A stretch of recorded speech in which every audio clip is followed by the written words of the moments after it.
அதனால எடப்பாடி பழனிசாமி தன்னுடைய ஆளுமையை நிரூபிக்க ஏற்கனவே தவறிவிட்டார். தன்னுடைய தனித்தன்மையை நிரூபிக்க தவறிவிட்டார். தன் கட்சியினுடைய கோட்பாடுகளை பேசுவதற்கு பதிலாக பாஜகவின் கோட்பாடுகளை போய் அந்த தமிழகத்தை காப்போம் என்கிற பேரணியில் போய் பேசிட்டு இருக்கிறார். அவருக்கு பேச வேண்டிய அவசியமே இல்லை. இந்து சமய அறநிலைத்துறை சார்ந்த வரக்கூடிய உபரி வருமானத்திலே கலைக்கல்லூரிகள் கட்டுகிறார்கள், கல்வி நிலையங்கள் கட்டுகிறார்கள் என்பதெல்லாம் பாஜகவினுடைய நீண்ட நாள் கருத்து. அதை போய் எடப்பாடி பழனிசாமி பேசி மாட்டிக்கொண்டார். மறுநாளே விமர்சனம் வருகிறது, கடுமையான எதிர்ப்பு வருகிறது என்று சொன்ன போது நான் சொன்ன அர்த்தம் தவறாக புரிந்து கொண்டு விட்டது.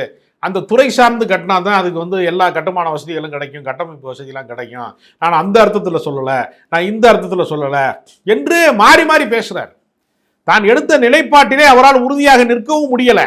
அப்ப எடப்பாடி பழனிசாமி பாஜகவே மாறிவிட்டாரா, சந்திரமுகியாகவே கங்கா மாறிட்டாரா அப்படின்னு சொல்றது மாதிரி பாஜகவாவே மாறிட்டாரா எடப்பாடி பழனிசாமி என்று சொல்லக்கூடிய அளவிற்கு அவர் பேசுறாரு.